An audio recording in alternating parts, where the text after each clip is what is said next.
또 여러분들과 함께 이렇게 특별한 만남을 좀 갖습니다. 뒤로 보이는 것이 베다니에서 골고다까지 자료입니다.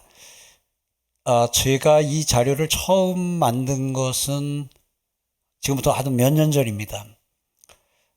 그동안 이제 순환주간이 되거나 하게 되면은 늘 요일별로 오늘은 예수님이 어떤 일이 있었다, 어떤 일이 있었다 하는 것을 교회가 매년 성경지리 연수를 겨울이면 보내줘 가지고 그 땅을 이제 몇 번 다녀오고 하는 가운데서 어떻게 하면 요 예루살렘과 요 베다니 요거를 그냥 폭퍼가지고 가지고 성도들에게 좀 설명을 해줄 수 있을까? 왜냐하면 성도들 가운데는 그 다녀온 분들도 있지만 그 다녀온 분들은 아주 소수고 대다수의 많은 분들은 그냥 성경을 통해서만 보고 다녀온 목회자들이 해주는 이야기만 듣고 이제 그냥 천국 가서 또 나중에 이렇게 주님과 함께 내려다보고 하는 그런 시간들을 갖잖아요. 그래서 이제 그런 마음에서 하는 가운데서 그런 마음 가운데서 여러 가지 주님 뭐 방법 좀 없을까요 하는 가운데서 좀 요 생각이 좀 났고 그런 가운데서 이제 이런 부분에 대한 여러 자료들을 보는 가운데서 그런 자료들을 모아가지고 이렇게 한번 구성을 했으면 좋겠다 해가지고 만들었습니다.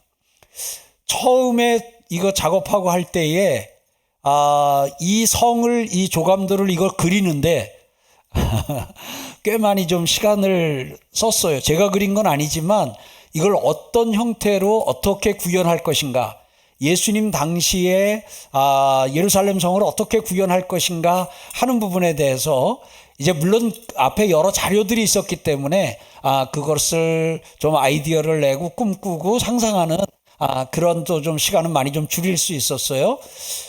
그래가지고 여기서 이제 예루살렘 성을 이 예수님 당시의 예루살렘 성으로 한번 이제 그려봤고 그 바깥에는 좀 이렇게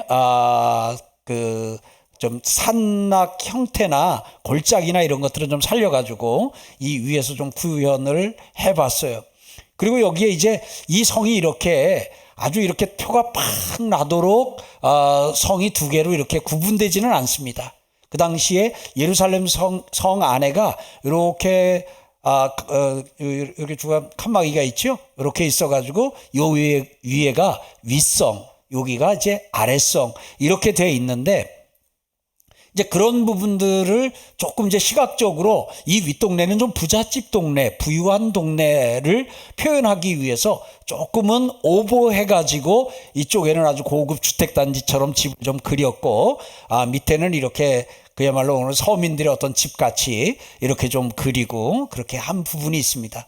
그리고 이 예루살렘 성전은 뭐 예루살렘 성전과 관련해서는 자료가 많이 나와 있고 해서 이제 구현을 해서 이걸 그리게 됐습니다.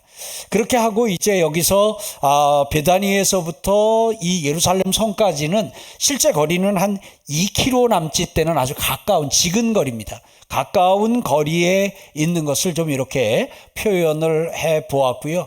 그래서 예루살렘 성과 그래서 베다니에서부터 시작해서 예루살렘 성 안에 있는 이 모든 것들을 좀 이제 같이 이렇게 한 그림 안에다가 좀 이렇게 오므려 가지고 넣고 그리고 나서 거기서 이제 예수님이 하셨던 일, 같이 걸어갔던 일들 이런 것들을 같이 좀 정리를 했습니다. 이 자료를 이제 목회자 여러분들께서 활용을 하실 때 이거를 좀 이제 어떻게 활용할 수 있는가 하는 부분에 대해서 저는 처음에 생각할 때 이거는 만들어서 놓기만 하면 다 가져다가 사용을 하고 다 그냥 누구나 그렇게 쓸 수 있으려니 생각을 했는데 조금 몇 년 지나는 가운데 보다 보니까 그걸 한 번은 조금 설명하는 과정은 가졌으면 좋겠다 해서 제가 성도들을 대상으로는 이런 시간을 가졌지만 우리 교육자들, 목회자들을 대상으로 이런 시간을 갖기는 처음인 것 같습니다.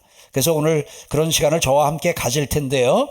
여러분들이 요거를 전체를 좀 보면서 요쪽에 예수님 당시 예루살렘 성을 이렇게 좀 구현을 해 놓은 부분이 있습니다. 그래서 여기에 예수님 당시 예루살렘 성이 이렇게 나와 있고, 또 여기에는 또 현대의 예루살렘 성의 그 형태가 이렇게 차이가 있다는 것 설명했고, 요 안에서도 여기에 좀 다 표현하지 못한 그런 어떤 장소 지명들에 대한 언급도 있으니까 요것도 참고해서 보시고 이렇게 하면은 좋을 것 같습니다. 먼저 여기서 이제 큰 그 예루살렘의 그 지명, 또 이런 것들을 조금 먼저 같이 보고 그걸 설명하고 나서 이제 예수님의 순환 여정을 같이 한번 가보겠습니다. 이제 그 베다니는 우리가 다루 좀 설명하지 않아도 될 것 같고요. 이렇게 해서 여기도 벳박의 동네 이름이고요. 이렇게 해서 이제 예루살렘 성이 이렇게 나오고, 그리고 이 안에 이렇게 둘러서 예수님 당시에 성이 있었고, 그 당시에 예수님 당시의 성은 이렇게 둘러싸여 있어가지고 골고다가 성 밖이었습니다. 근데 지금은 여기서 보는 것처럼 현대 이스라엘 성은 이렇게 쌓여져 있습니다. 이렇게 가지고 이렇게 쌓여져 있다 보니까 지금은 예수님의 무덤인 골고다가 성 안으로 들어와 있습니다. 그래서 이것을 왜 성 밖인데 성 아닌가? 이것은 이제 예수님 당시의 예루살렘 성과 현대의 예루살렘 성이 이런 차이가 있다 하는 거 여러분들이 좀 기억하시면 좋을 것 같고요. 장소적으로 이제 이렇게 보게 되면 우리가 여기 나오는 연못은 우리가 양의 못, 베데스다 못이라고 하는 못인데, 여기에는 이제 직접 이 내용 중에는 나오지 않습니다. 여기가 이제 우리가 잘 아는 실로암 연못을 여기에 좀 구현해 놨고요. 지금도 가게 되면 요 위치 정도에 그대로 있는 것을 보게 됩니다. 그리고 여기에 당시에 이제 극장도 이런 것들이 있었고 한 것을 보게 됩니다.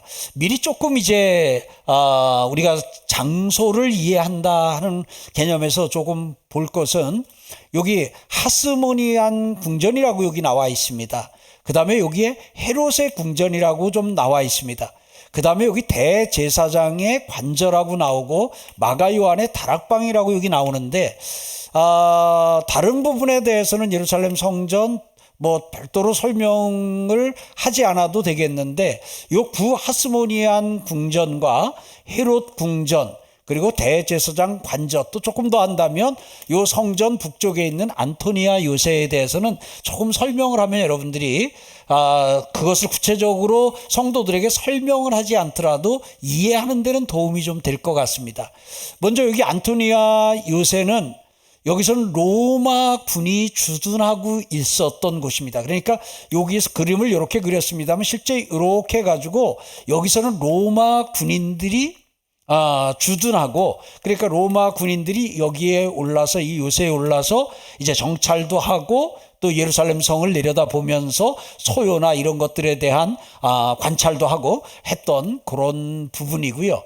요 하스모니안 궁전이라고 하는 것은, 여러분 요것은 우리가 이제 아시는 것처럼 우리 중간사가 있습니다. 구약하고 신약 사이에 중간사가 있는데, 그 중간사 때에 까지 오는 거 한번 잠깐 좀 보게 되면요, 아수르 제국이 있었고요. 그 다음에 바벨론 제국이 있었죠. 아수르 제국, 바벨론 제국이 함락시키고, 그 다음에 그 바벨론 제국을 바사 제국, 페르시아 제국이 함락을 시키고, 그리고 나서 헬라 제국이 페르시아 제국을 또 함락시키게 됩니다. 그러다 보니까 어떻게 됐냐면, 처음에 바벨론의 식민지였던 바벨론의 식민지였던 이스라엘은 그 다음에는 자연스럽게 페르시아의 식민지가 되고, 그 다음에는 헬라의 식민지가 되고, 이렇게 하면서 계속해서 그 제국들의 식민지로서 이렇게 좀 지나게 되지요. 이제 우리가 구약 성경의 끝부분이 어디까지 오냐면, 제국으로 하게 되면은 페르시아 제국이 그 구약 성경의 끝부분에 이렇게 들어오게 되고, 그 중간사 시대에는 어느 제국이 들어서게 되냐면 우리가 잘 아는 것처럼 헬라 제국이 들어오게 되죠. 그 헬라 제국이 들어오면서 이제 그 헬라 제국을 또 둘로 이렇게 조금 나눠볼 수 있는데, 여기서 그걸 다룰 것은 아니고요. 그 당시에 그 중간사 시대에 저쪽에 바벨론에 포로된 이래로 이스라엘이 계속 식민지를 하다가 한 100년 정도 독립을 했던 때가 있어요. 우리가 이제 잘 목회자들이 아는 마카비 혁명이 이제 그때 일어나고요. 그렇게 하면서 그때 이 하스모니안 이 이스라엘의 독립국가가 여기 세워지면서 예루살렘에 궁전을 하나 세웁니다. 그래서 여기서 통치를 하게 됩니다. 여기서 통치를 하게 돼요. 그러다가 이제 아쉽게도 100년 동안 그렇게 하다가 다시 이제 로마의 식민지로 들어가고 하면서 로마가 이제 예수님 때가 되게 되면 여기를 통치하게 됩니다. 그러다 보니까 이 로마의 식민지 아래에 있었지만 헤롯이 이 나라의 왕이었습니다. 우리가 잘 아는 것처럼 헤롯은 헤롯 대왕이 있고 그 다음에 헤롯의 아들 셋이 있습니다. 이 헤롯 궁전은 헤롯이 대왕일 때에 집무실로 사용하던 궁전이었습니다. 근데 누구나 나이 들면 죽는 것처럼 여기서 이 헤롯도 죽지요. 죽으면서 세 아들에게 나라를 나누어 줍니다. 이 예수님이 순환을 당하시던 이때가 언제냐면 6월절입니다. 6월절이다 보니까 6월절이 되게 되면 모든 사람들이 예루살렘으로 올라오죠. 그러다 보니까 예수님이 사역하셨던 갈릴리를 통치하는 헤롯 안티바스도 예루살렘에 올라왔습니다. 그 다음에 로마의 총독인 빌라도도 평소에는 가이사랴, 가이사랴라고 저 해안가에 있는 신도시에서 거기에 집무실에서 좀 사역을 했습니다. 거기가 주로 거주하면서. 근데 그가 이제 예루살렘에 올라오게 되면 예루살렘에 올라올 때 집무실이 있어야 되겠지요. 그래서 이 당시에 헤롯은 죽고 헤롯의 아들이 예루살렘을 통치하고 유다를 통치하던 헤롯의 아들은 6년 만에 폐위가 되고 하니까 이 헤롯 궁전은 로마가 사용을 했습니다. 그래서 빌라도 총독이 예루살렘에 올라오게 되면 여기를 집무실로 사용을 했습니다. 또 하나 여기 이 하스모니안 궁전은 이 헤롯의 아들 갈릴리를 다스렸던 헤롯 안티파스가 예루살렘에 오게 되면 여기 머물렀습니다. 그래서 제가 여기 조금 쉽게 이해하시라고 여기는 이제 집무실이라는 표현을 두 개를 써서 빌라도 총독의 집무실, 여기는 헤롯 안티파스의 집무실이라는 표현을 썼습니다. 그럼 장소적으로는 좀 설명이 이렇게 됐고요. 기본적인 거 이쪽에 이렇게 되는 게 여기 흰놈의 아들 골짜기입니다. 그래서 예루살렘은요 이렇게 해가지고 여기가 이 기드론 골짜기고요. 이쪽에서 내려오는 게 흰놈의 골짜기입니다. 천혜의 요소입니다. 여러분들이 가서 보시면 알지만 지금처럼 총을 쏘거나 대포를 쏘는 시절에는 천혜의 요소가 아닌데 예전에 뭐 포를 쏘거나 직접 치고 올라가야 되거나 해야 되는 거면 왜 이 예루살렘이 이제 여호수아가 땅을 분배할 때 나누어 주었지만 이것을 점령한 것은 다윗 때 와가지고 다윗 때 와서 이게 점령하고 여기를 수도로 정하고 하잖아요. 이거는 가서 2m를 걸어봐야 돼요. 지금도 가면 있는데 2m를 걸어보면서 여기서 올려다 보면 그냥 위에서 막 돌만 굴리면 돼요. 그러니까 천혜의 요소다 하는 게 그대로 좀 느껴집니다. 이렇게 좀 둘러싸여져 있다고 하는 거 그거 기억하시고요. 자, 그 다음에 이제 좀 이따가 설명하겠지만 이렇게 골짜기입니다. 그래서 성경에서 이건 이제 목회자들이니까요. 기드론 골짜기로도 나오고 기드론 시내라고도 나옵니다. 시내라고도 나오는데 여기가 평소에는 이렇게 마른 땅의 골짜기입니다. 그런데 비가 오면 일로 물이 흘러 이게 시내가 됩니다. 그래서 성경에 보면 구약 성경을 보면 기드론 시내를 건너라고 할 때 여기 물이 흐르는 그때 물이 흐를 때 여기에서 왕궁에서 나와서 여기를 건너간 거고요. 그래서 여기가 기드론 골짜기라는 거, 그 다음에 흰놈의 흰놈의 아들의 골짜기가 여기고 여기에 이제 아겔다마가 있다는 거 지리적으로 조금 기억하시고요. 그 다음에 한 가지만 좀 미리 더 말씀드리면 겟세마네 동산입니다. 겟세마네 동산은 잡으세요. 여기가 감람산입니다. 올리브산이죠. 이 감람산의 저 자락 아래쪽에 있습니다.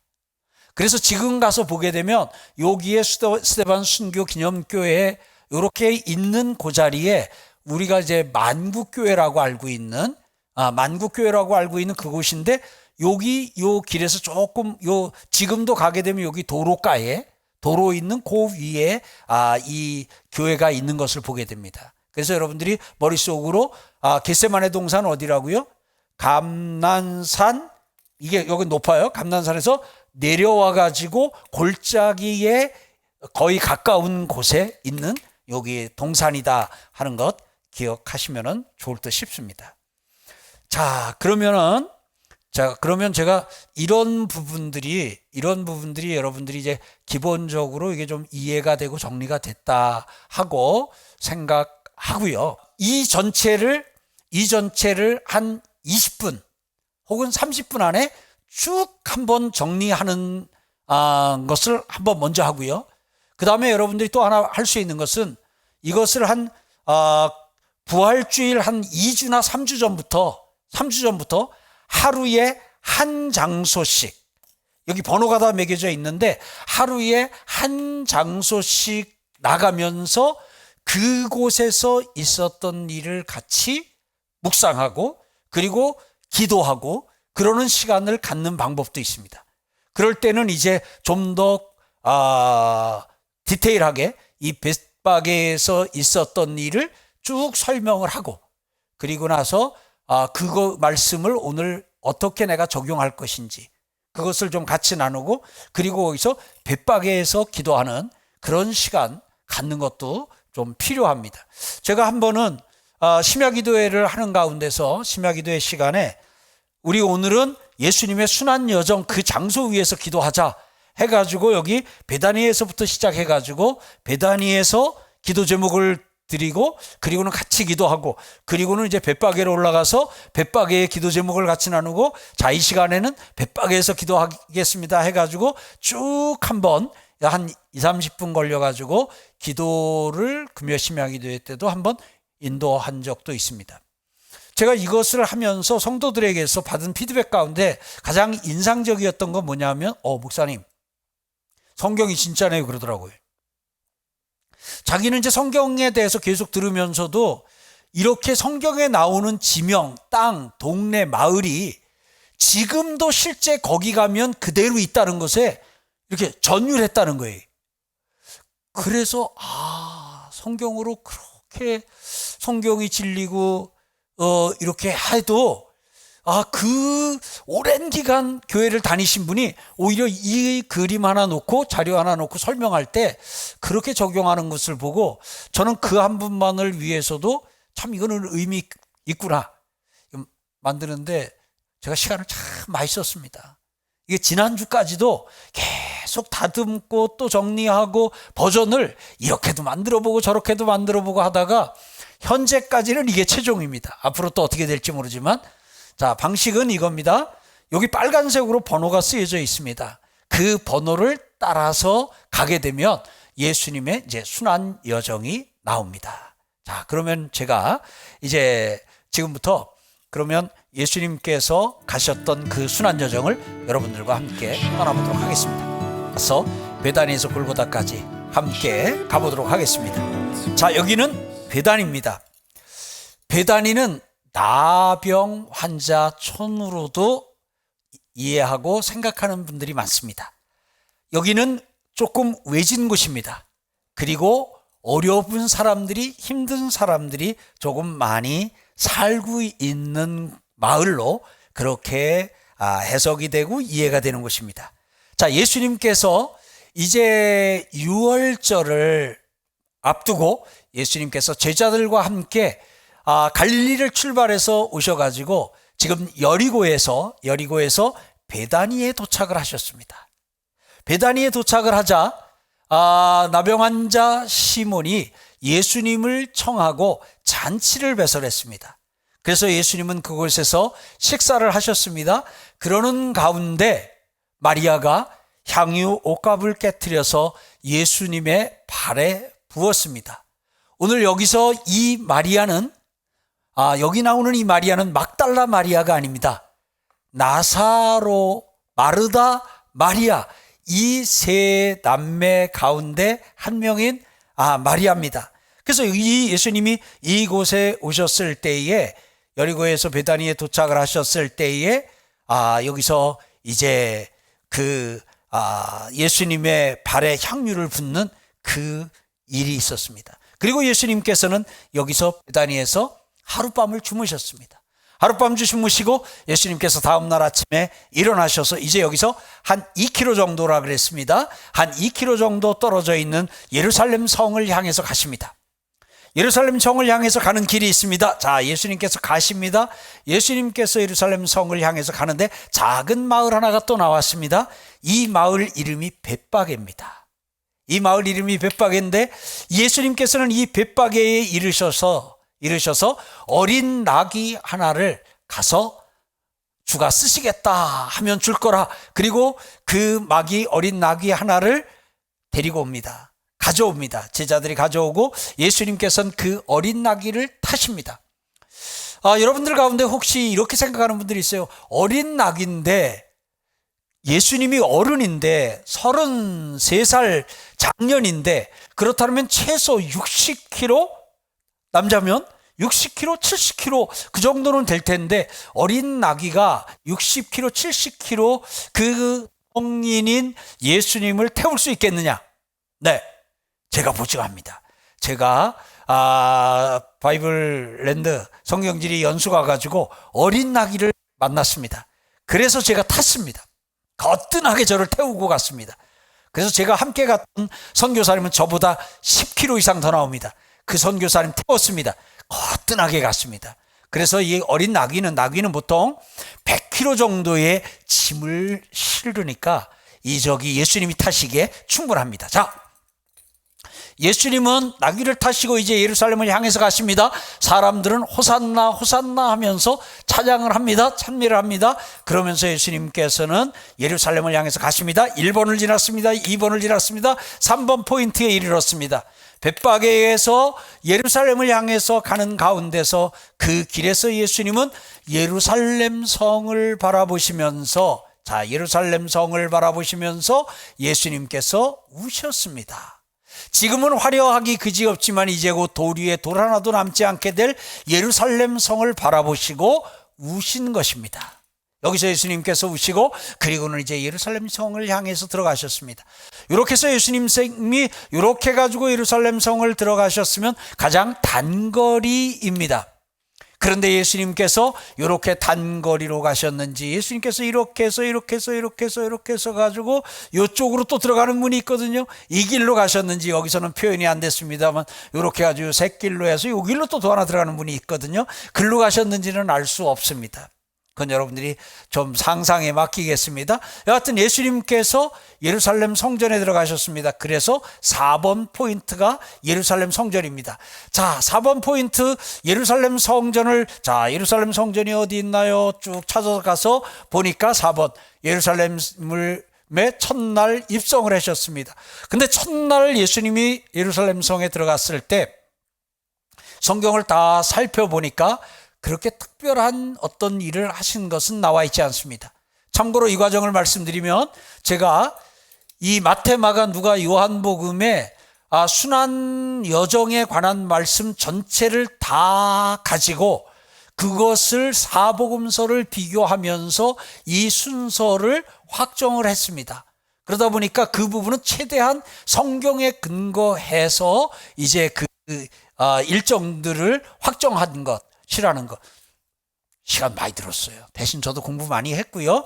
그 첫날에 있었던 일은 예루살렘 성에 들어갔을 때에 갈릴리 사람 빌립에게 헬라인 몇 명이 갈릴리 사람 빌립에게 가서 예수님과의 만남을 추천해 달라고 예언을 합니다. 그리고 첫날에 대해서 특별히 어떤 일이 있었는가 하는 것에 대한 기록은 없고요. 그날 요한복음은 어떻게 정리했냐 하면 첫날 사역을 이사야의 예언대로 유대인들이 많은 표적을 보고도 예수를 믿지 않았다라고만 기록이 되어져 있습니다. 자, 첫날 예수님이 예루살렘 성전에서 사역을 마치셨습니다. 자, 이제는 주무실 시간입니다. 자, 예수님이 어디서 주무셨냐? 성경을 보게 되니까 이 4번에서 다음 번호를 찾아가 보면은 여기에 5번이 있습니다. 예수님께서는 성전에서 사역을 마치신 후에 다시 베다니에 오셔서 1박을 하셨습니다. 성경은 이렇게 기록하고 있습니다. 예수께서 예루살렘에 이르러 성전에 들어가서 모든 것을 둘러보시고 때가 이미 저물매 12 제자를 데리시고 베다니에 나가셨다라고 기록하고 있습니다. 자, 이 예루살렘에 집 있어요. 여기도 집 있고 여기도 집 있고 집이 있는데 예수님이 순환주간이 되었는데 이 예루살렘 성에는 예수님이 머무실, 예수님을 모셔드리는 집이 하나도 없네요. 베들레헴에 예수님이 탄생하실 때도 마지막 십자가를 지시기 며칠 앞두고도 예수님이 하신 말씀대로 여우도 굴이 있고 새도 둥지가 있지만 인자는 머리 둘 곳이 없다 하는 참 그 말씀이 실감이 날 정도로 이 큰 성에 예수님이 누일 곳은 없습니다. 예수님은 제자들과 함께 다시 베다니로 나오셨습니다. 왜 나오셨을까요? 간단합니다. 싸서.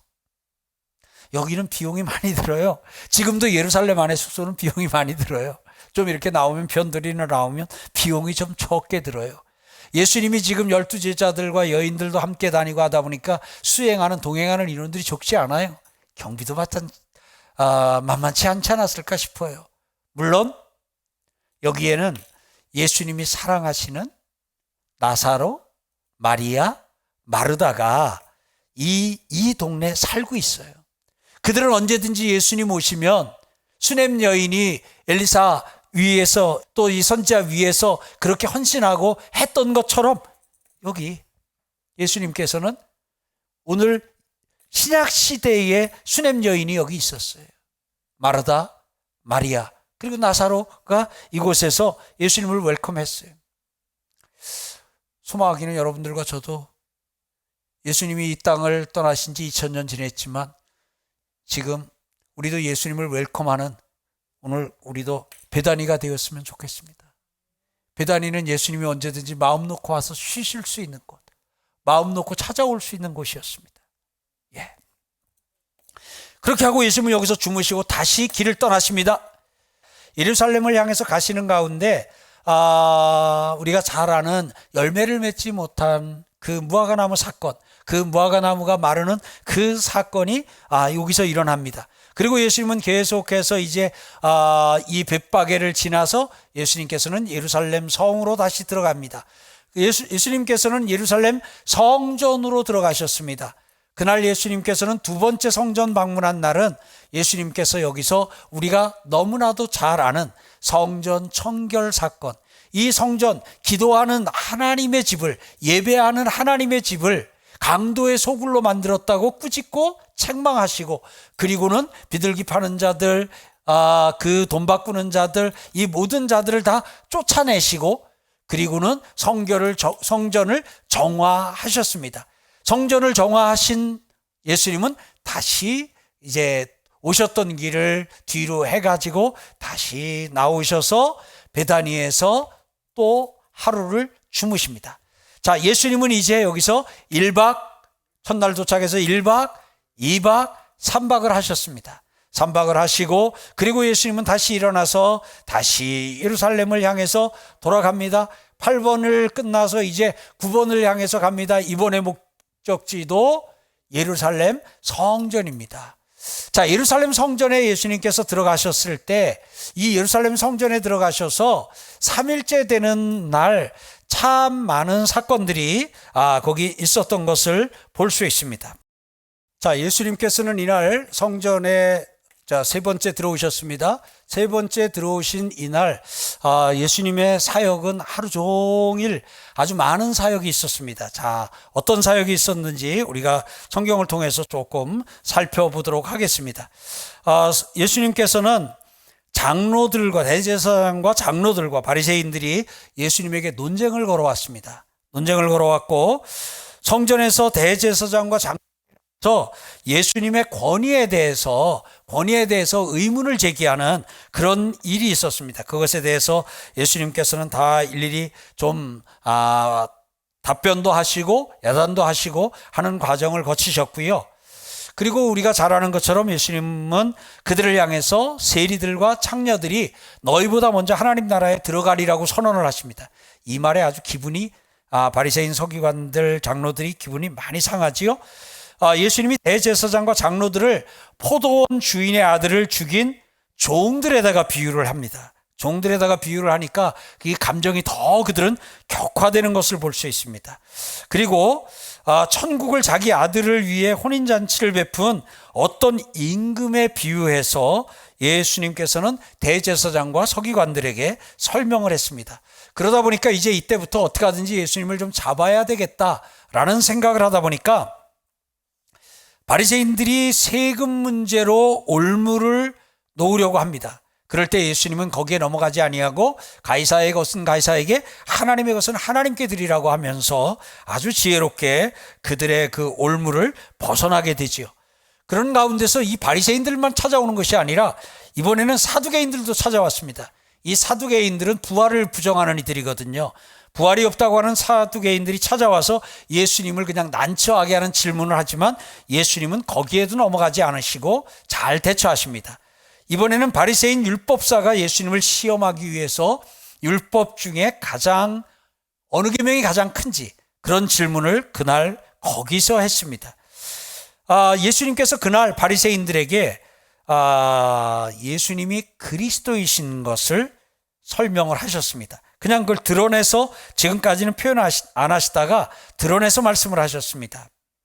그러면서 예수님은 제자들에게 무리와 제자들에게 서기관과 바리새인들을 본받지 말라고 말씀하셨고 그 다음에 그들을 향해서 우리가 잘 아는 대로 화 있을진저 하면서 화를 선포하셨습니다.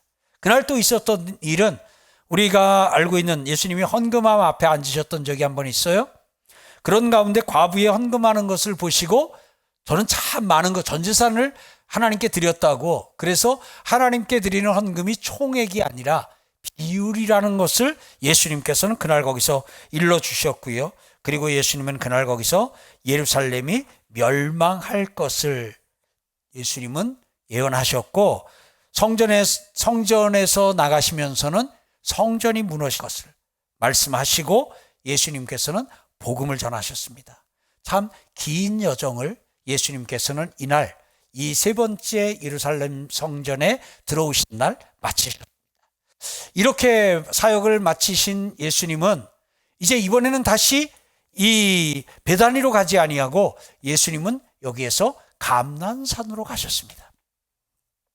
예수님이 가신 감난산은 여기가 전체가 다 감난산이니까 이 감난산 어디를 가셨는가 하는 부분에 대해서는 그냥 여러분들이 뭐 적당히 여기 꼭 여기 가셨다 그건 아니니까요. 이 감난산 어느 한 곳에 예수님께서 가셨습니다.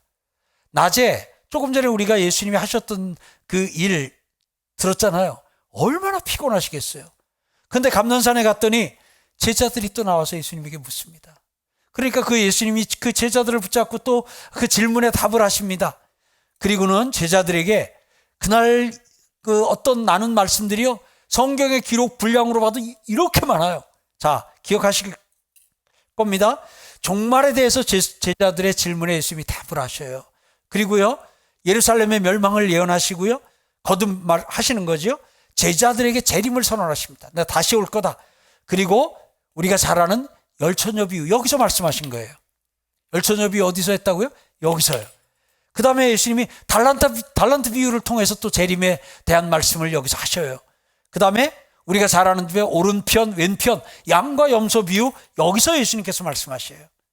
그리고 예수님은 자신이 십자가를 지기 위해서 팔릴 것을 여기서 말씀을 하시고요. 그리고 이날은 예수님께서 베다니로 가셨다는 기록이 없어요. 성경 기록을 보게 되면 감람원이라는 산에서 쉬셨다고 기록하고 있어요. 그래서 제가 이것을 표현을 종말에 대해 제자들과 대화하시고 감람산에서 노숙하셨다라고 표현을 했어요. 어떤 분 가운데는 길에서 자야 노숙이지 산에서 주무셨으니까 산숙하신 거 아닙니까? 이게 노숙의 그 노자가 이슬 노자를 써서 한데서 이슬 맞고 자면 그걸 다 노숙이라고 하니까 예수님께서 이렇게 감람산에서 이렇게 이 하루를 또 지나셨습니다. 예수님께서 여기서 이렇게 낮에는 성전에서 밤에는 이 제자들과 함께 산에서 이러고 있는데 제자 가운데 한 사람 가룟 유다는 대제사장 관저에 가서 그날 밤 아니면 새벽에 여기 가서 은 30을 받습니다. 현금으로 예수님을 팔고. 자, 그러는 일이 여기 동시에 이날 예수님이 여기서 이렇게 할 때 여기서 그 일이 일어납니다. 그리고 예수님이 10번에서 이번엔 11번으로 이동합니다. 예수님께서 마가 요한의 다락방으로 가십니다. 마가 요한의 다락방에서 우리가 잘 아는 대로 최후의 만찬을 가지시고, 그리고 그 마가 요한의 다락방에서 이제 예수님은 준비된 여러 가지 사역들을 합니다. 제자들과 함께 제자들의 발을 씻겨주시고 성찬식도 제정하시고, 또 그리고 우리가 잘 아는 것처럼 그 제자들을 위해서 중보기도도 해주시고, 그리고 세계명도 주시고. 그런데 제자들은 거기서도 또 누가 크냐고 싸우기도 해요. 예수님은 지금 참 이렇게 힘들고 어려운 시간을 보냈는데도 너무나 안타까운, 그날 거기서 있었던 일을 다 좀 살펴보면 여기서도 꽤 많은 시간이 흘렀을 것 같아요. 그래서 예수님은 마가 요한의 다락방에서 사역을 마치고 아마 자정쯤 되지 않았을까, 늦은 시간 되었을 때 예수님은 여기서 제자들과 함께 또 나오십니다. 이 예루살렘 이 성에 집이 많은데 그 예수님 한 곳 머무실 집 없어요. 웬만하면 좀 피곤하시니까 이날은 그냥 여기서 주무시지 하는 그 좀 마음이 좀 듭니다만 예수님 다시 나오셨어요. 어딜 향해서 가시냐? 겟세마네 동산을 향해서 가셔요. 겟세마네 동산은 감람산의 이 자락에 있는 거예요. 감람산 이 골짜기, 기드론 골짜기, 거기에 있는 거예요. 거기에. 자, 근데 마가 요한의 다락방에서 나와서 이제 지금 겟세마네를 향해서 가는 그 길에서 베드로가 예수님 3번 부인할 거 말씀하셔요. 그리고 지갑, 배낭, 호신용 장비를 갖추라고 제자들에게 말씀하셔요. 그리고는 예수님은 겟세마네 동산에 가서 기도하십니다. 그러고는 나를 위해서 기도해 다오. 근데 제자들 자지요? 갔다가 기도하시다 다시 와서 기도해 다오. 제자들 또 잡니다. 그때 하나님 앞에 가서 땀방울이 핏방울이 돼도 기도하시고, 그때 예수님이 하늘 힘을 받으십니다. 십자가 지기 위해서는 힘이 필요하거든요.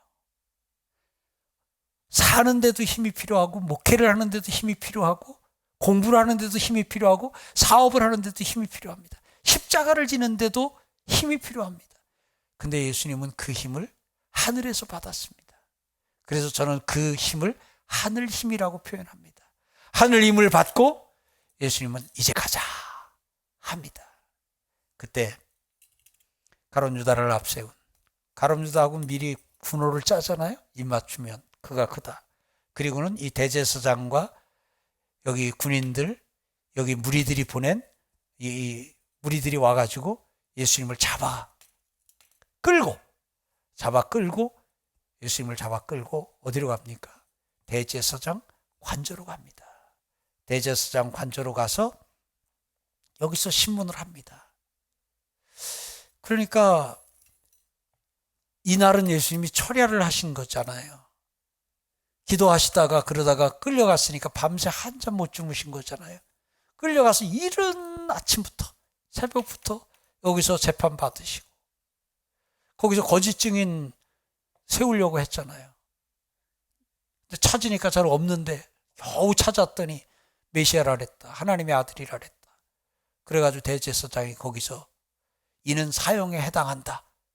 그렇게 하고는 침을 뱉고 때리고 욕하고 조롱하고, 그리고는 이 대제사장의 관저에서 당시에 사형을 집행하려면 로마 식민지 아래였기 때문에 총독이 사인을 해야 돼요. 그러니까 이제 총독의 사인을 받아야 돼요. 왜냐하면 대제사장이 사형에 해당한다, 사형언도 한다고 사형을 시킬 수 있는 게 아니에요. 그래서 사형언도를 받으려니까 총독에게 받기 위해서 이 대제사장 관저에서 여기 총독이 머물고 있었던, 당시가 이제 여가 6월절을 앞두고 소요가 일어날 수도 있고 상황이 심상치 않아서 여기에 로마 군이 주둔하고 있던 이 안토니아 요새에 여기에 빌라도가 있었을 것으로 추정을 합니다. 평소에 평온할 때는 헤롯이 그 헤롯 대왕이 이렇게 집무실로 사용하던 이 헤롯 궁전을 빌라도가 평소에는 사용했지만 이날은 여기서 집무를 봤을 것으로 생각합니다. 여러분, 여기서 요 헤롯 궁전에 요 헤롯 궁전에 헤롯은 헤롯 대왕이 여기 살았던 거고요. 헤롯 아들이 셋인데 헤롯이 죽으면서 아들 셋에게 나라를 나눠줬어요. 그래서 저 갈릴리는 헤롯 안티파스에게 나눠줬고요. 그 갈릴리 위쪽 저 북쪽 단, 그 오늘 시리아 쪽에 그 가까운 그 바산 골란 고원 그쪽은 지금 이제 헤롯 빌립에게 나눠줬고요. 그리고 이제 이 예루살렘을 포함한 이 유다 땅은 헤롯 아켈라오라는 아들에게 나눠줬는데 그 한 6년 하다가 로마에서 폐위가 됐어요. 그러다 보니까 그 후로는 로마가 직접 통치를 했어요. 자, 그래서 예수님이 여기 빌라도에게로 갔습니다. 빌라도에게로 가서 1차 재판을 받았어요. 근데 참 죄를 찾아야 무슨 감옥에라도 넣지요. 근데 죄도 찾을 수 없는데 사형을 언도해달라고 지금 얘기를 하니까 참 난감한 거예요. 그러니까 빌라도도 면책하려고 핑계거리를 찾는데 마침 보니까 이 예수님이 갈릴리 출신이잖아요. 갈릴리가 예수님 사역지인데, 그러다 보니까 갈릴리를 다스리는 헤롯 안티파스가 6월절 맞아서 여기 올라와 있는 거예요. 이 하스모니안 시대 때 궁정으로 사용하던 이 자리에. 그러니까 너네 왕 저기 와 있다, 너 거기 가 해가지고 이 왕에게 보냈어요. 헤롯 안티파스에게. 그랬더니 헤롯 안티파스가 그거 보고는 혹시 소리는 많이 들었거든요. 기적도 일어났다, 이적도 일어났다 하니까 약간 분위기가 이런 거예요. 자, 한번 보여봐, 나도 좀 보게, 약간 이런 분위기예요. 근데 예수님이 거기에 응하지 않고 하니까 별로 어떻게 찾을 만한 것도 없으니까 난 관심 없어 하고는 빌라도에게로 보냅니다. 그 빌라도가 다시 갔다가 자기에게 오니까 웬만하면 내주려고, 내가 이 절기를 맞으면 6월절 되게 되면은 사면하는 규례가 있는데 내가 좀 내주겠다, 예수를 내주겠다 그랬더니 그냥 대제사장과 그 사람들이 그냥 뭐라고 연호를 하죠? 그 악한 사람 누구예요? 그 악한 죄인 바라바는 풀어주고 예수는 십자가에 못 박으라고. 그러니까 방법 없다. 야, 대물 떠와. 그래서 손 씻고는 난 죄 없다. 이 피값은 너희들이 받으라. 너희와 너희 후손, 그 피값을 우리와 우리 후손에게 돌려라. 이제 이렇게 하는 과정을 통해서 사인을 합니다. 예수님의 십자가 형에 대해서 로마 총독이 사인을 하고, 그래서 예수님은 여기서 십자가를 지십니다. 그리고는 성 밖에 있는 골고다로 십자가를 지고 가셔서 십자가에 달리십니다. 예수님 당시는 성 밖입니다, 골고다가. 그런데 지금은 현대 예루살렘 성은 이렇게 돼 있습니다. 이렇게 돼 있어가지고 현재는 가서 보면 성 안에 골고다가 있습니다. 이 십자가, 이 골고다에서 예수님은 죽으시고 무덤에 장사 지낸 바 되시고 예수님은 사흘 만에 살아나셨습니다. 이 골고다는 예수님의 죽음과 무덤과 부활이 함께 이렇게 포개져 있는 곳입니다. 그리고 예수님은, 부활하신 예수님은 마가 요한의 다락방에 모여있던, 두려워 떨고 있던 제자들을 찾아가 그들을 만나 주셨고요.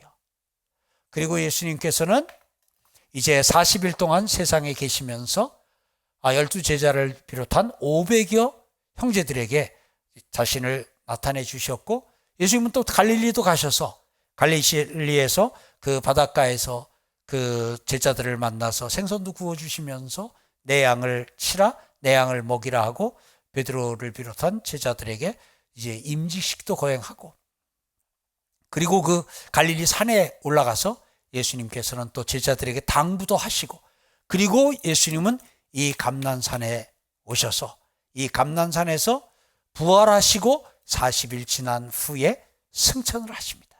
내가 가면 너희가 본 모습 그대로 다시 오리라 하시고 예수님은 승천하십니다. 예수님이 승천하신 후에 너희는 이 성을 떠나지 말고 내가 너희에게 보낼 다른 보에서 성령을 기다리라 하는 말씀에 순종하여 제자들이 이 마가 요한의 다락방에 갑니다.